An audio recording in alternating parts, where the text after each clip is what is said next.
तो दोस्तों, राधे कृष्णा। मैं नीलम तिवारी आप लोग का अपने चैनल राधे कृष्णा में स्वागत करती हूँ। उम्मीद करती हूँ आप लोग स्वस्थ होंगे, मस्त होंगे। भोलेनाथ की कृपा आप सभी लोगों पे बनी रहे।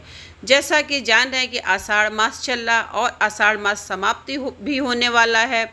तो आषाढ़ मास में ही देवशयनी एकादशी आती है, जिसे कि हरशयनी एकादशी के नाम से भी जानते हैं। तो इस साल जो देवशयनी एकादशी है कब पड़ रही है, इसकी पूजा विधि क्या है, क्या कार्य आप लोग को जरूर करना चाहिए, क्या नहीं करना चाहिए, इन सब की जानकारी इस वीडियो के माध्यम से हम आप लोग को देंगे। अगर आप लोग को मेरी वीडियो पसंद आती है तो प्लीज़ मेरी वीडियो को शेयर किया करिए, लाइक किया करिए, नए हैं तो सब्सक्राइब कर दीजिए। तो देखिए, जो देवशयनी एकादशी है आषाढ़ मास के शुक्ल पक्ष में पड़ती है, जिसे कि देवशयनी एकादशी, हरशयनी एकादशी अपद्म नाभा एकादशी के नाम से जाना जाता है। कहा जाता है कि देवशयनी एकादशी में भगवान विष्णु 4 माह के लिए योग निद्रा में चले जाते हैं, और जब भगवान विष्णु योग निद्रा में चले जाते हैं तो संसार में जितने भी शुभ कार्य हैं वो सब बंद हो जाते हैं। इन 4 महीनों में शुभ कार्य या मांगलिक कार्य जो करना होता है वो वर्जित होता है। इसीलिए इन 4 महीनों में आप लोग को कोई भी मांगलिक कार्य का अनुष्ठान नहीं करना चाहिए। देवशयनी एकादशी में भगवान विष्णु जो होते हैं क्षीर सागर में योग निद्रा में लीन रहते हैं, और इन 4 महीनों में वो अपना जो कार्यभार होता है वो भोलेनाथ को सौंप के तब योग निद्रा के लिए वो प्रस्थान करते हैं। तो जो देवशयनी एकादशी होती है तो इस दिन आप लोग को क्या करना चाहिए, ब्रह्म मुहूर्त में उठना चाहिए और स्नान आदि से निवृत्त होकर साफ सुथरे कपड़े पहन के भगवान को एक आसन देना चाहिए। आसन अगर आप पीले रंग का देते हैं तो बहुत अच्छा है, क्योंकि भगवान विष्णु की पूजा में पीले ही चीज़ों का ही प्रयोग किया जाता है। सबसे पहले आप अपने घर को साफ़ सुथरा कर लीजिए, अपने मंदिर की सफाई कर लीजिए, फिर गंगा जल से छिड़काव कर दीजिए। उसके बाद आपको पूजा अर्चना करना है। विष्णु जी के साथ साथ आपको माँ लक्ष्मी की पूजा इस दिन अवश्य करना चाहिए। देवशयनी एकादशी के दिन माँ लक्ष्मी की पूजा करने से धन वैभव की वृद्धि होती है। देवशयनी एकादशी के दिन आप लोग को चावल का सेवन नहीं करना चाहिए। जो लोग व्रत करते हैं उनको तो नहीं करना चाहिए, जो लोग नहीं व्रत करते हैं उनको भी जो है एकादशी के दिन चावल नहीं ग्रहण करना चाहिए।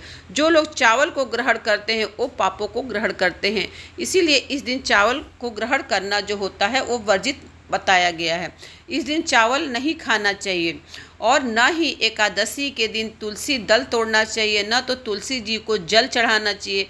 आप तुलसी जी की पूजा अर्चना कर सकते हैं, दीप दान कर सकते हैं, लेकिन उनको जल नहीं चढ़ाना चाहिए। कहा जाता है कि इस दिन जो तुलसी माता होती हैं वो जो है एकादशी का व्रत धारण करती हैं, इसीलिए माँ तुलसी को जल इस दिन नहीं चढ़ाना चाहिए।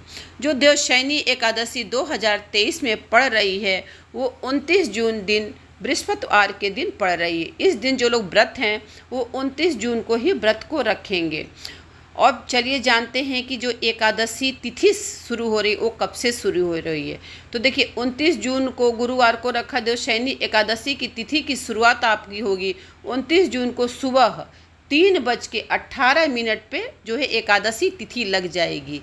इस तिथि का जो समापन है 30 जून को रात 2:42 पे समाप्त हो जाएगा।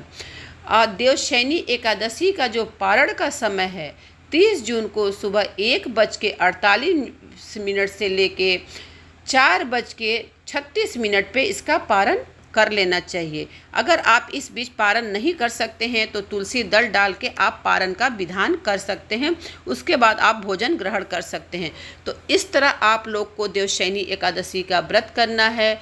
झूठ छल कपट से आप लोग को दूर रहना है, पर निंदा नहीं करना है। इस तरह आप लोग को व्रत करना है, और घी का दीपक का ही इस दिन चलाइए। इस दिन भगवान को तिल भी अर्पित कर सकते हैं। तिल का अक्षत आप लोग को चढ़ाना चाहिए, क्योंकि चावल का अक्षत इस दिन पूजा में आप लोग को नहीं रखना चाहिए। तिल भी आप लोग को काला नहीं, सफ़ेद तिल का अगर आप लोग देवशयनी एकादशी के दिन प्रयोग करते हैं तो इसका लाभ आप लोग को बहुत मिलता है। इस दिन आप लोग को अगर आर्थिक तंगी आप लोग को ज़्यादा है तो इस दिन पीली मिठाइयों का दान कर दीजिए, केले का दान करिए, जो गरीब लोग हैं उनमें केले बांटिए।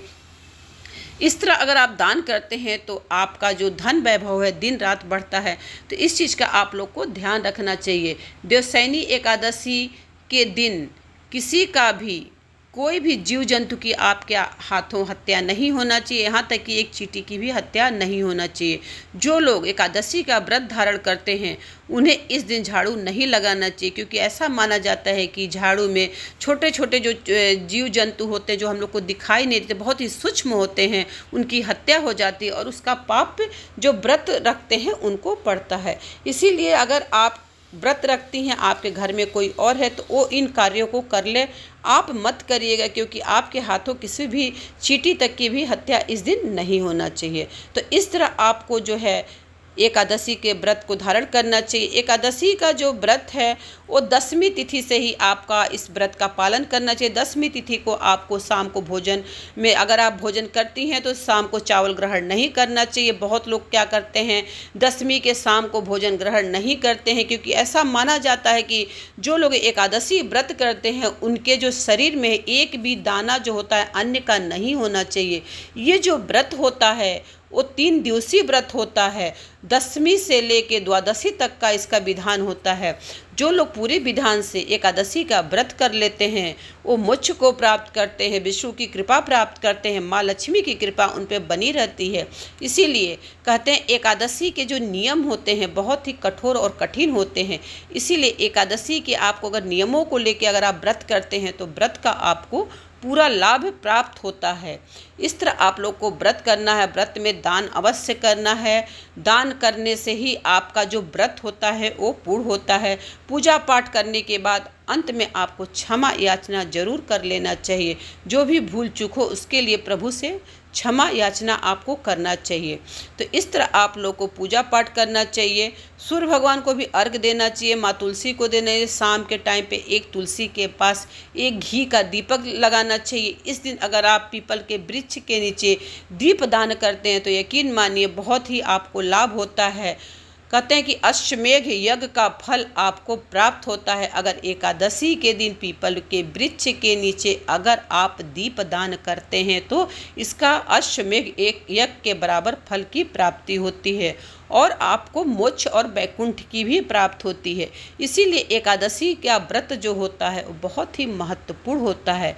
इसीलिए इसका व्रत धारण करना, जीवन में एक बार इस व्रत को अवश्य करना चाहिए। जो लोग व्रत नहीं कर सकते, किसी कारणवश शारीरिक रूप से असमर्थ हैं, तो उन्हें नियमों का पालन कर लेना चाहिए। अगर आप नियमों का पालन कर लेते हैं तो आपको भी व्रत का पूर्ण फल प्राप्त होता है। तो इस तरह आप लोग को देवशयनी का एकादशी का व्रत करना है। इसके नियम इसी तरह करना है और आप लोग को झूठ छल कपट इन सब से दूर रहना है। तो इस तरह आपको व्रत पूजा पाठ करके, दान करके और भगवान विष्णु का विष्णु सहस्त्र नाम का आप पाठ करिए दिन भर। माँ लक्ष्मी के मंत्रों का जाप कर सकते हैं, विष्णु के मंत्रों का जाप कर सकते हैं। इस तरह आप लोग को दिन भर करना है। किसी की चुगली निंदा में आप लोग को एकादशी के दिन तो भूल के भी नहीं करना है, क्योंकि कहते हैं जिसकी आप चुगली निंदा करते हैं उसके पाप जो होते हैं घटने लगते हैं और आपकी पापों की संख्या बढ़ने लगती है। तो ये देवशयनी एकादशी के बारे में जानकारी थी। अगर आप लोग को मेरी जानकारी थोड़ी सी भी अच्छी लगी हो तो शेयर और लाइक कर दीजिएगा। मैं अपनी वाणी को यहीं पे विराम देती हूँ। धन्यवाद जी।